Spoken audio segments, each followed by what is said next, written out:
So a lot of things in Hollywood are ritualistic for sure.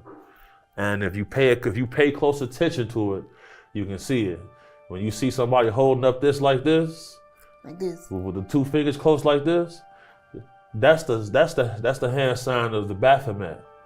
You know, they do Luciferianism. What we're about to uncover goes far beyond a routine celebrity property saga.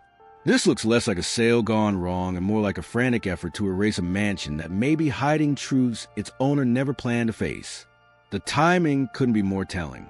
As Sean Diddy Combs remains behind bars in a New Jersey facility, serving a 50-month sentence tied to transporting individuals across state lines for clandestine encounters. Something equally suspicious is unfolding outside those prison walls. His $61.5 million Beverly Hills compound, the very estate examined by federal authorities in March 2024, has a tick-tock, tick-tock. The clock is ticking on Diddy because on Friday he finds out what his sentence is going to be. But today, he found out what prosecutors would like that sentence to be, and it is vastly different from what his attorneys have suggested to the judge. Prosecutors want him to do 11 years, just over 11 years. Abruptly disappeared from the real estate market, not because demand dried up, not due to money problems, but, according to sources close to the situation, because whatever remains inside that property is far too explosive to risk exposure. Some doors, it seems, are being closed not for privacy, but for survival. We're talking about the infamous Holy Hills estate, a sprawling 17,000 square foot mansion that has become synonymous with scandal. This is a place where the so-called freak-off events are alleged to have taken place, and where federal agents reportedly recovered Diddy really screwed up, and I'm not referring to his criminal trial, which has him sitting in prison right now, but it has to do with something that happened right before he got arrested. If you've seen the Netflix documentary about Diddy, Diddy The Reckoning, which 50 Cent produced, there's some footage there that had never been seen before. This is a photographer that Diddy hired to follow him around and firearms, suspicious materials, and more than 1,000 bottles of personal lubricant during a raid that has since become legendary for all the wrong reasons. The mansion was quietly listed in September 2024, just days before Diddy's arrest in New York, carrying a price tag that seemed to assume any stain on its history could be wiped clean with enough zeros. But the gamble didn't pay off. After sitting idle for over a year, sources claim prospective buyers backed out after private walkthroughs, visibly shaken by what they encountered.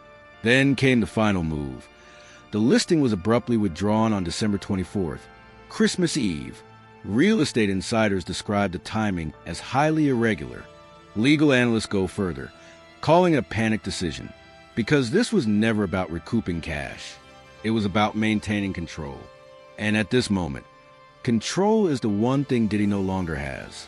The real mystery isn't simply why the mansion was taken off the market. It's what prospective buyers may have uncovered once they stepped inside. Quiet chat to get out in front of this and try to persuade Netflix not to come forward with it. I think it's an interesting argument because what they're claiming is, Curtis Jackson, aka 50 Cent, has had a long-standing, animosity against Diddy and sort of vice versa. And because he's at the helm, they're arguing this can't be taken seriously. This should sort of be seen as propaganda. And one of the things that Netflix hit back with was, yes, he's the executive producer. He doesn't necessarily have creative control. And that's something we... People close to the situation points to concealed underground routes beneath the estate, secret corridors leading to sealed-off rooms with locked doors. More than one visitor, according to those whispers, walked out before negotiations ever reached the finish line. The timing only deepens the intrigue. The delisting happens as Diddy's legal team submits an 84-page appeal, insisting his sentence is disproportionate, claiming judicial overreach, and arguing that the jury's decision didn't warrant such severe punishment. At the same moment, public attention is reignited. If he gets 14 months, if the defense gets what they want, he'd essentially get out October 3rd because he's been in for a year, months. And you get 15% credit for time served. So he'd basically be out after the sentence, and then he'd be on supervised release. United by Netflix's Sean Combs, The Reckoning, a documentary series executive produced by his longtime adversary, 50 Cent. The series reportedly includes previously unseen footage captured in the tense days leading up to Diddy's arrest.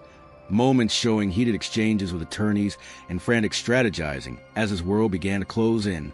In that context, the mansion has evolved into more than luxury real estate. It has become a legal and reputational threat, a structure loaded with potential consequences. Time is no longer an ally.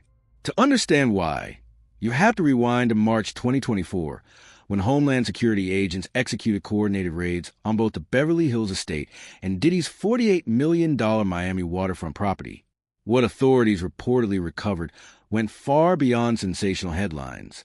Investigators seized physical evidence, firearms, including components linked to an AR-15, along with digital materials whose contents remained sealed by the court.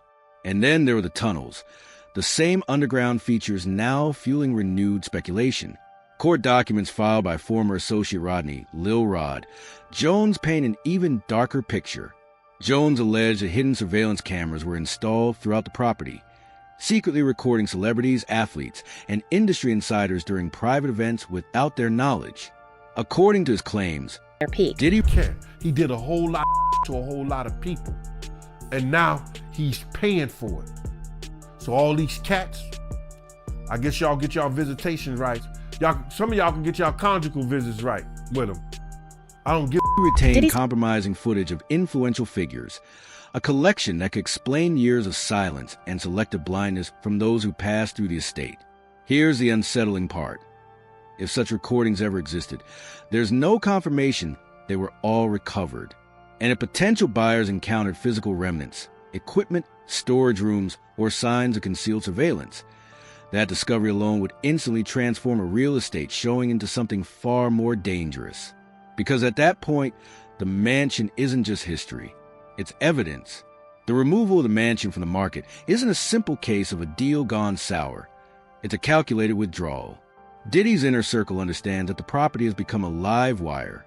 Every private showing creates the risk of another revelation, another first-hand account, another fragment of potential evidence ending up where it doesn't belong. This is, after all, the same estate identified in Cassie Ventura's 2023 lawsuit, where she alleged she was pressured into staged encounters with paid participants while Diddy allegedly recorded the situations.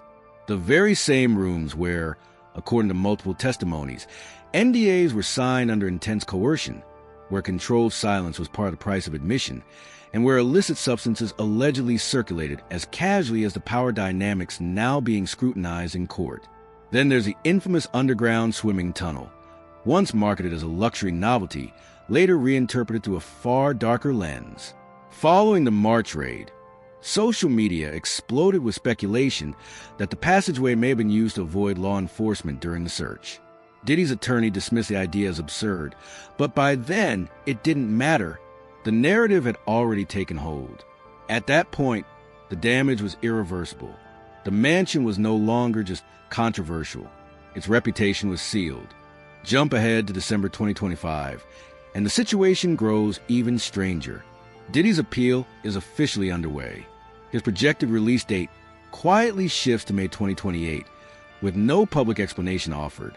At the same time, his legal team goes on the offensive, accusing Netflix of using unlawfully obtained footage in its explosive documentary series. That's where Diddy has been for months now, but last week he was taken to the hospital. According to reports from the New York Post, Diddy was transported from MDC in the cover of darkness at about 10 p.m. on January 30th. He was taken to a Brooklyn hospital for an MRI after reporting issues with his knee. And floating the threat of lawsuits. Meanwhile, 50 Cent watches from the sidelines, barely hiding his amusement after years of cryptic warnings, online jabs, and even parodying the scandal with mock Diddy oil products following the seizure of hundreds of lubricant bottles. The documentary itself doesn't merely recycle old accusations. It introduces new perspectives. Jurors from the trial openly admit they were unsettled by what they saw. Former insiders recount an environment ruled by fear and silence. And then there's a video, allegedly showing Diddy in the days before his arrest, mapping out his legal strategy, unaware he's being recorded. If that footage made it to air, the obvious question is, what was left on the cutting room floor?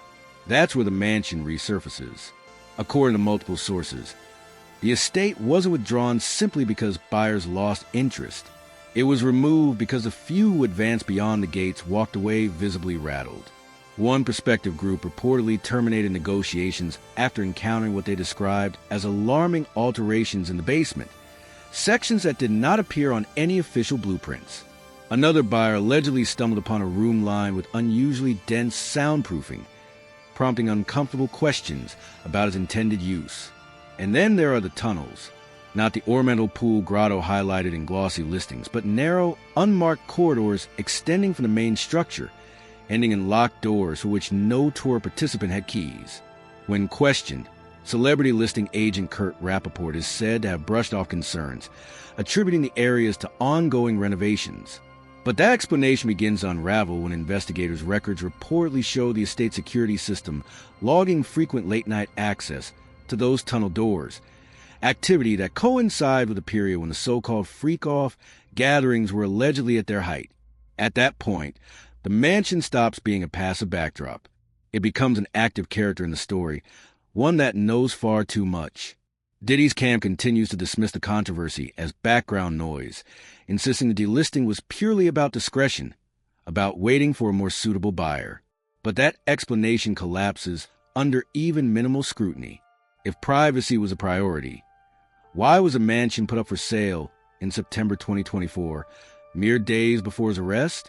The timing feels less coincidental and more like an urgent attempt to move something toxic before the fallout began. It also fails to explain why, despite